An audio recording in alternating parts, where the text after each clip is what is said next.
Subscribe करें हमारा YouTube channel BK math classes and press the bell icon, जिससे आपको आने वाली हर वीडियो का नोटिफिकेशन मिले सबसे पहले।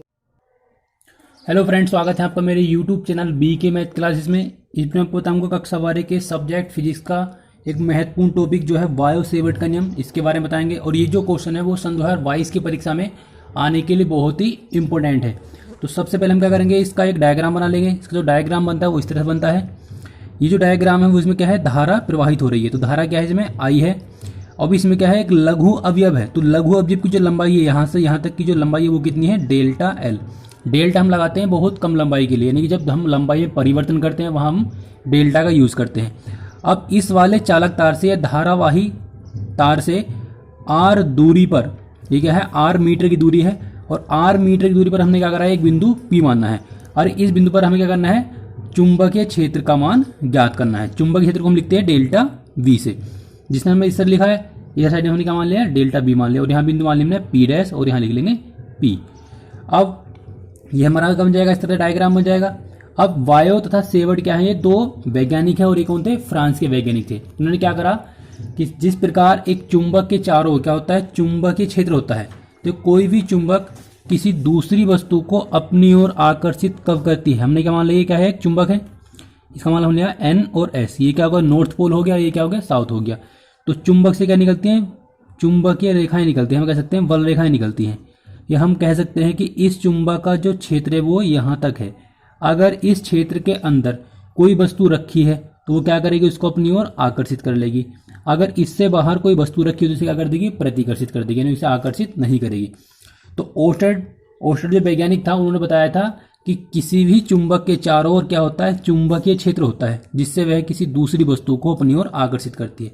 तो इस आधार पर वायु तथा सेवर्ट ने क्या करा, एक धारावाही चालक तार लिया, और धारावाही चालक तार में इन्होंने R मीटर की दूरी पर कोई बिंदु रखा है। इस पर हमें निकालना है चुंबकीय क्षेत्र की तीव्रता का मान। तो सबसे पहले हम क्या लिखेंगे, इसमें यहाँ लिखेंगे वायु तथा सेवर्ट ने धारावाही चालकों द्वारा उत्पन्न चुंबकीय क्षेत्रों का अध्ययन किया, और इस आधार पर उन्होंने निम्नलिखित निष्कर्ष निकाले या बताया। क्या बताया, किसी धारावाही चालक के लघु अवयव, देखो ये क्या है, लघु अवयव, यानी कि बहुत कम लंबाई है, डेल्टा L के द्वारा उत्पन्न चुंबकीय क्षेत्र जो डेल्टा V का मान है वो निम्नलिखित कारकों पर निर्भर करता है या निम्नलिखित बातों पर निर्भर करता है। हमें एग्जाम में इस तरह से लिखना है।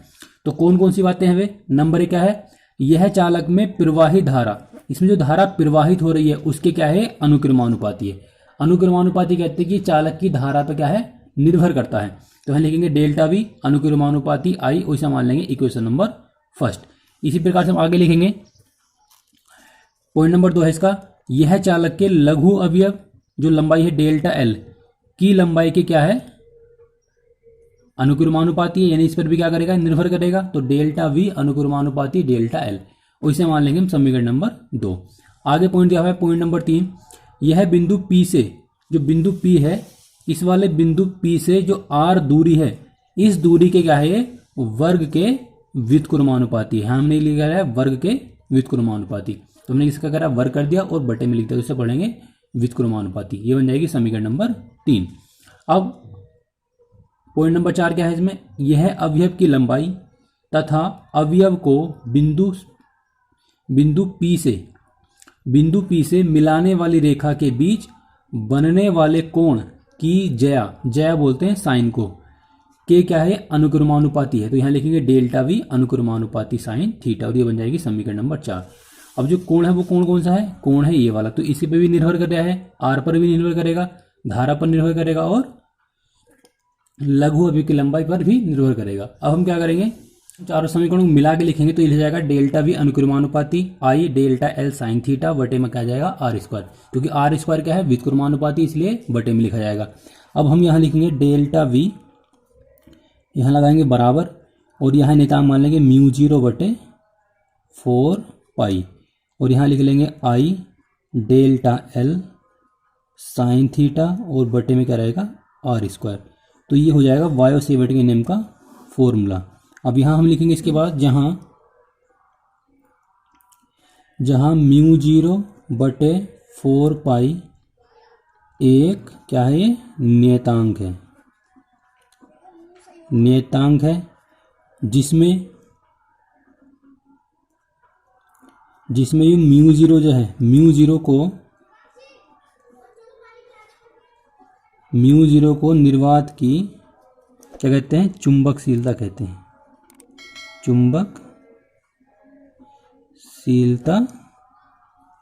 कहते हैं। बस आपको एग्जाम में इतना क्वेश्चन सोल्व करना है।